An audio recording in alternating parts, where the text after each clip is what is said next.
If I could have a perfume that was old books, I'd wear it every day.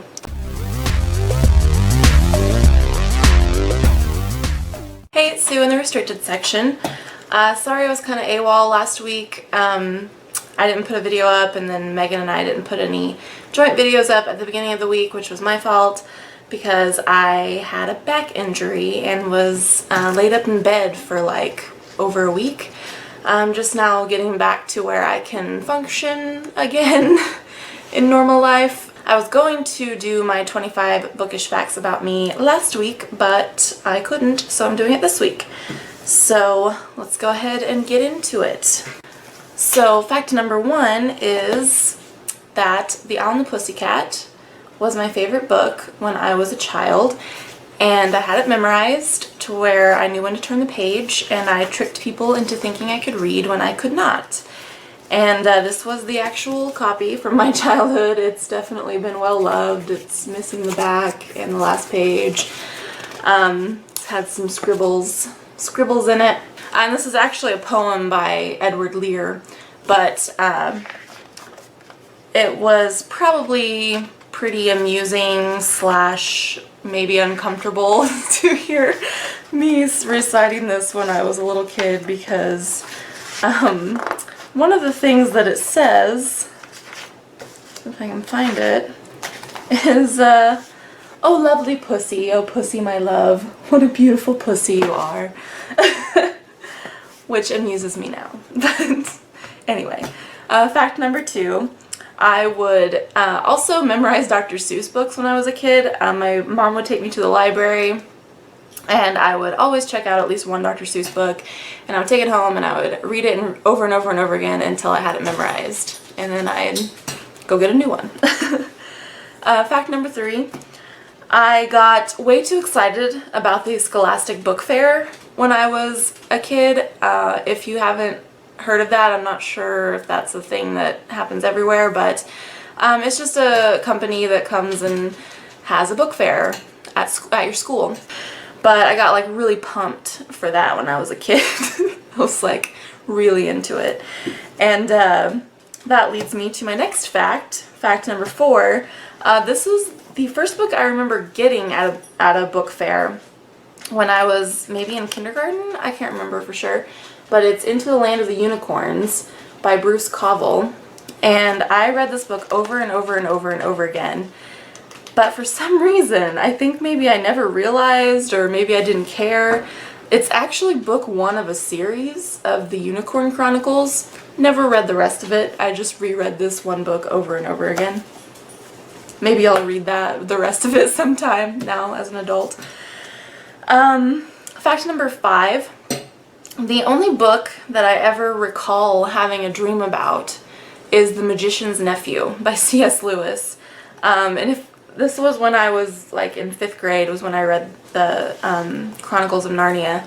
But if I recall correctly, in the book I think there's like rings that take you to different worlds, sort of. Is that right? I don't know. It's been a very long time.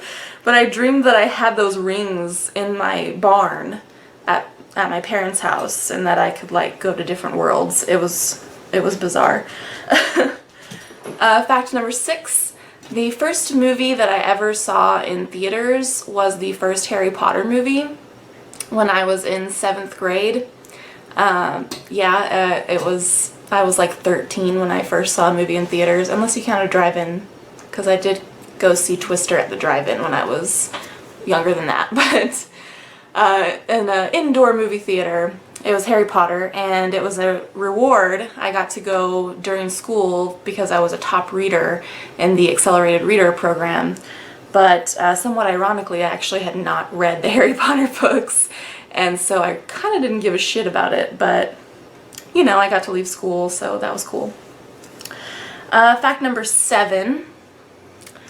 I mentioned that I loved Lord of the Rings, but I've actually only seen the first movie, and I didn't really like it. I thought it was boring. I saw it when I was like 14 maybe, and I didn't like it, so I never watched the other 2. And I think part of the reason that I actually disliked the first one was because Tom Bombadil wasn't in it.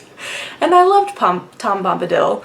So I kind of didn't remember that until I saw Books and Bob's actually mentioned it on in one of his videos, and I was like, they did leave Tom Bombadil out. I remember being pissed about that, so I might have actually been kind of pissed, and that's why I didn't watch the rest of the movies.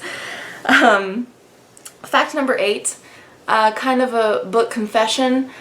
I own all of the Twilight books. Yeah, they're in the trunk of my car right now because I actually am planning to donate them or get rid of them somehow, because I just don't need them anymore. I'm not gonna reread it. It's kind of been ruined for me at this point from, you know, realizing all the things that are problematic about it. But I read the first book when I was 18 and I really liked it, and this was like before Twilight was a thing too, so I had no idea. The other books hadn't been published yet, so I didn't know what I was getting myself into at the time. I didn't even know that it was book 1 of a series. My friend was like, hey, you should read this, it's really good. So I did, but yeah, not gonna read those ever again. Fact number 9, another bit of a confession. As a self-proclaimed fan of horror, I have never read any Stephen King, or never completed any Stephen King, I should say, because I did start the book The Gunslinger, which is the first book in the Dark Tower series, when I was probably around 13 or 14. I started to read that book and thought it was real boring, so I put it down and I never picked it back up. But yeah, and since then I've never picked up another Stephen King book. Oops, I do have 2 on my TBR though, because I own Firestarter and Misery, so I plan to read those at some point. Fact number 10. There are only 2 books that I ever remember not completing when they were required for a class.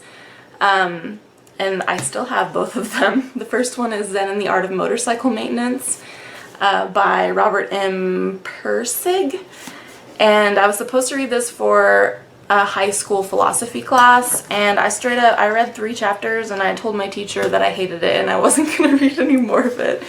And he was like, well, I wish you would, but he didn't force me not to do it. So, and that was like a rare act of rebellion for me. I was kind of a goody two-shoes for the most part in my whole childhood, but yeah, I still have it, and I do kind of want to give it another shot because I was just being a brat back then. I mean, you can't really, 3 chapters isn't quite enough to judge a book, I don't think. I don't know. But the second one is this one, King Leopold's Ghost by Adam Hochschild. And I was supposed to read this for a world history class that I had to take in college. And I read part of it, but I never finished it because I think it was just one of those things where I didn't have time to do it. And it's about this king of Belgium that had like a huge hand in the slave trade in Africa. So it's probably really interesting. So again, I kind of, in my head, plan to read this sometime, but I haven't done it yet. Fact number 11, which is kind of related, I have a real hard time DNFing books. I know a lot of people say you shouldn't waste your time reading bad books, but I don't know, I always, in the back of my head, think, well, maybe it'll get better. Especially if it's like a book that a lot of people really like. I'm like, well, it must get better. It must. But I think I just don't like leaving things unfinished. So, you know, I have books such as this one that I started a long, long time ago and never finished that I still, in my head, I'm like, I'm gonna finish that someday. Fact number 12. I took literature classes in college just for fun. I was required to take 2 literature classes for my major, but I took 2 more just for electives because I just liked literature classes. Fact number 13. I did not read Harry Potter until I was an adult. And I think for that reason, I'm not as attached to it as a lot of people are. I am a fan. I do love Harry Potter. I think that it's great, but I just don't have that, like, I don't know, sort of emotional or I guess nostalgic attachment to it that a lot of people do. And I kind of regret that because I was like I was like the perfect age to have like grown up with Harry Potter, because that's when I was in middle school, I think was whenever, around the time when the books were published. So, yeah, I kind of regret that, but I was kind of a little hipster kid, and if something was really cool and really popular, I was like, it's probably lame, so I'm not going to do it. Fact number 14, I love used books. I love used book stores. I would generally rather buy used books than new. I think that they just have a lot of character. I even love when there's like, notes scribbled in them from, people who've read them before and stuff. And a little, unidentifiable stain here and there doesn't bother me too much. Fact number 15, I'm a book sniffer. I love the smell of old books. It's just delightful. I think a lot of people say that they like the smell of new books. I don't really get that too much, but old books, they just smell so good. Fact number 16, I don't care for audiobooks. I'm not a good listener. Just ask my boyfriend. He will confirm. Not a good listener. I don't retain information well that way. I will zone out and like 20 minutes will have passed and I'll have no idea what the person has said. And also I don't like how much the person reading it influences whether I like it or not. Fact 17, I prefer paperbacks to hardbacks. They're just way more comfortable to read. Especially like these floppy ones like this that are just like, you can flop them open. I like that a lot. They're just way more comfortable to read than hardbacks. I know some people say they like the way hardbacks look on the shelf better. I don't really care about that. I think that paperbacks look just as good to me. I don't know. Fact number 18, I don't like reading quickly. I can if I have to for some reason, if I'm trying to finish something by a certain time. I can read fast, but I generally read in my head at the same pace that I would read aloud. And sometimes I do read aloud to my dog. He appreciates it. Fact number 19, I'm not super anal about my books. I'm not super anal about anything. I am an extremely laid back person. But yeah, if someone messes up, like if someone borrows a book and they mess it up, I'm not gonna be that mad or anything. If they really fuck it up, they should at least offer to buy me a new one. Like that's just common courtesy. But yeah, I'm not gonna be that upset if someone tears a page or spills a little something on my book. I don't care. Fact number 20, I have a giant TBR, like twice the size of Megan's. I actually counted a while back and at the time I had like 120 books, owned 120 books that I haven't read yet.